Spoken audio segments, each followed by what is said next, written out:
Kalau kamu keliling dunia, ke Amerika, ke Jepang, bahkan ke Brazil, kemungkinan ada satu bahasa yang bisa kamu pakai untuk berkomunikasi. Bahasa yang digunakan secara internasional. Ya, benar banget. Bahasa Inggris. Tapi pertanyaannya, kenapa bahasa Inggris bisa jadi bahasa internasional? Apakah karena bahasa Inggris itu mudah dipahami? Atau justru ada alasan lain? Nah teman-teman, kali ini aku akan bahas kenapa bahasa Inggris bisa jadi bahasa internasional. Hi everybody, welcome to my channel.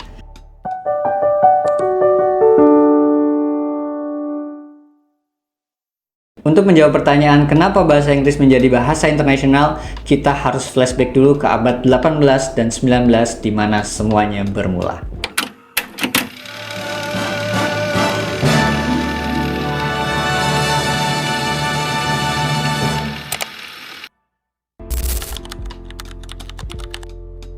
Di abad ini, Kekaisaran Inggris sedang jaya-jayanya. Mereka berhasil menguasai hampir seluruh benua yang ada di dunia. Benua Asia, Afrika, Amerika, bahkan Oseania. Pada masa ini, Kekaisaran Inggris menyebarkan paham-paham mereka. Mereka menyebarkan sistem pendidikan, hukum, dan tentu saja bahasa mereka.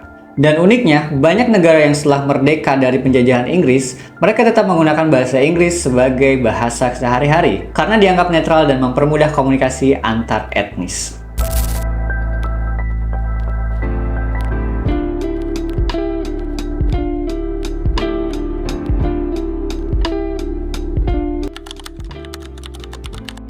Tapi di abad ke-20-an, dominasi Inggris mulai bergeser oleh dominasi Amerika.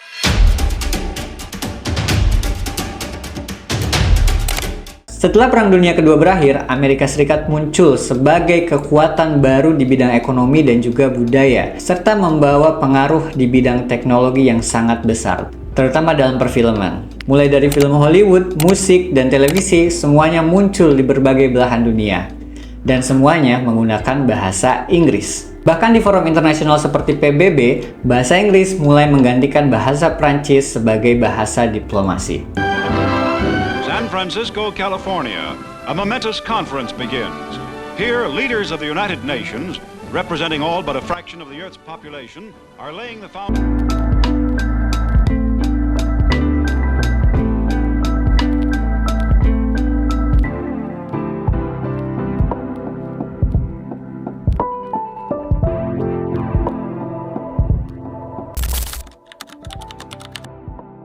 Nah, di era modern seperti saat ini, bahasa Inggris menjadi bahasa kerja global.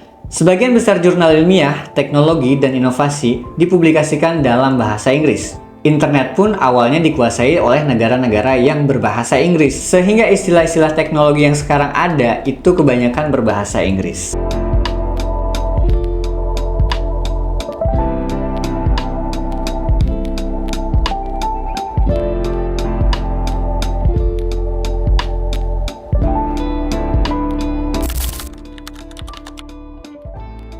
Lucunya, di dunia internasional, kebanyakan penutur bahasa Inggris bukanlah penutur asli bahasa Inggris atau native speaker. Kita menyebutnya sebagai English as lingua franca, yaitu bahasa Inggris versi global yang lebih sederhana, praktis, dan berfokus pada komunikasi, bukan tata bahasa yang sempurna.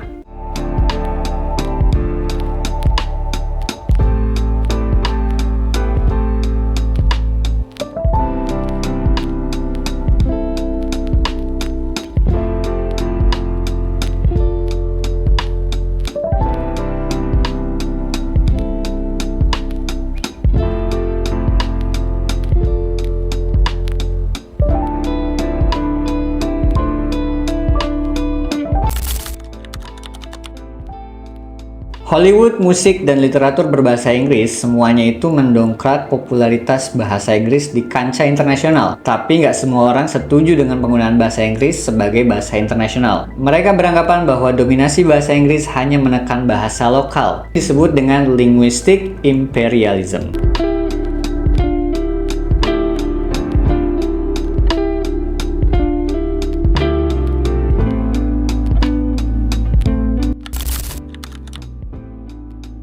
Apakah bahasa Inggris akan tetap digunakan di masa depan? Jawabannya sangat-sangat mungkin. Melihat kondisi sekarang bahwa Inggris masih mendominasi di sebagian besar sektor kehidupan, kemungkinan besar bahasa Inggris tetap akan digunakan di masa depan. Tapi mungkin dengan kemajuan teknologi yang ada, itu akan mengubah sedikit cara kita belajar bahasa Inggris. Mungkin suatu saat kita nggak perlu lagi belajar bahasa internasional, karena mungkin suatu saat juga mesin akan menggantikan hal tersebut. Mereka akan menerjemahkan semuanya secara otomatis, dan kita nggak harus belajar bahasa internasional.